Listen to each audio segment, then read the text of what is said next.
Hi everybody, Chris Bezanoy, ICE TV, brought to you by IceCan.com. Video 7, going through a typical facility security design for a cannabis production facility.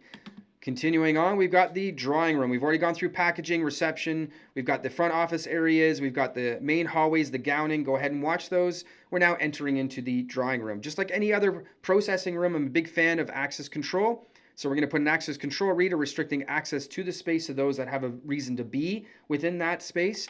We're going to have a door contact, which will set off an alarm should somebody have to breach this door. We will have a motion detector inside this space. We'll detect motion should somebody happen to breach this door.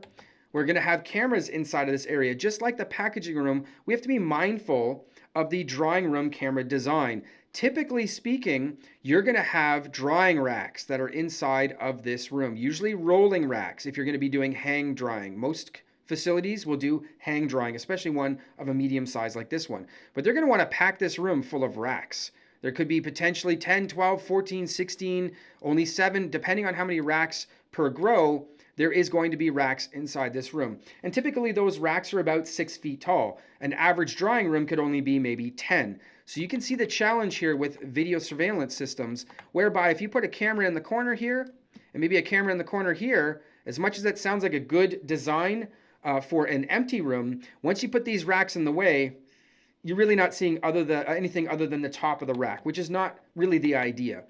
Typically in these rooms specifically, you could go with the 360 if you really wanted to from the top down. I like to do a combination of a fixed camera on either side and potentially a 360 in the middle of the room if you really wanted to. 360 might be overkill depending on the size of the room, but definitely two fixed down what I'm going to call a hallway inside of this room. Most drying rooms will have the racks on the side. Why? Because you still want to make sure you can gain access to each rack to make sure that things are drying properly. Typically, you're going to have racks on either side of the room. Gives the ability for somebody to walk in and walk back out, or walk in and grab a rack and leave. It's not common to find a drying room that's stacked full of racks. There could potentially be, which is why a 360 camera is also ideal when the room is full. So if you've got racks in this entire room where really the only space available to move around is right in front of this entrance door, these two cameras are really not going to give you anything other than overhead views. This camera here will give you overhead view, but it will give you a view of what's happening right here, right in front of the door, mainly because it's a 360 top-down view. So for drying rooms, be mindful of where the racks are. If you are not necessarily using hang drying racks, the rolling racks, you could be using some other form. The point is be mindful of where you put the cameras. Don't have to worry about necessarily the HVAC for this room because the cameras can still operate in certain temperatures. The lenses won't get foggy or anything like that. It's a pretty dry room, hence the word drying room.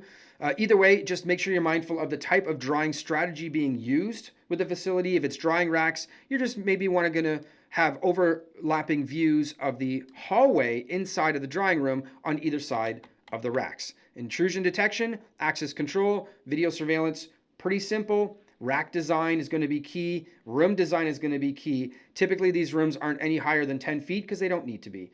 There's also going to be lighting inside this room. Be mindful of different lighting types. LED is not so bad. However, if your camera is installed right underneath an LED light, it will cause some lighting issues. Be mindful of the type of lights inside of these rooms. It's definitely different between each lighting spectrum, and a camera has a hard time deciphering between lighting levels depending on the type of light involved. The last thing I'll note is that every camera that I've so far talked about will have the ability to see at night or in dark situations. In this situation, the drying room will probably be dark. There's no reason to have the lights on. So you want a camera that can actually see in the dark. We call them infrared lighting cameras. They can see in the dark, but also are subject to lighting levels depending on your LEDs. They're also subject to heat. Because it's LED, we got to make sure that certain drying rooms aren't so hot that you see waves of heat coming up from your cameras at nighttime or when the lights are off. Things to consider for each room is lighting levels are huge. If the light isn't good enough, you're not going to get very good viewing. If there's no light and you're not using IR illuminated camera, you're not going to see anything anyways.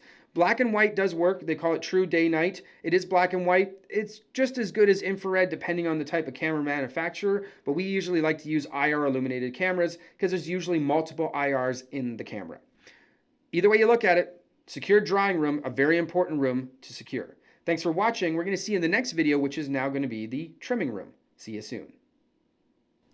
This informative video was brought to you by IceCan.com, the industry's first marketplace for new and used equipment. Whether you're looking for brand new equipment for your cannabis venture, maybe you're looking for some used equipment, we can easily source that for you and ship it to you anywhere in the world, right to your front doorstep. Maybe you're looking for some services. We know a lot of great people in this industry. You've been around for the past 10 years.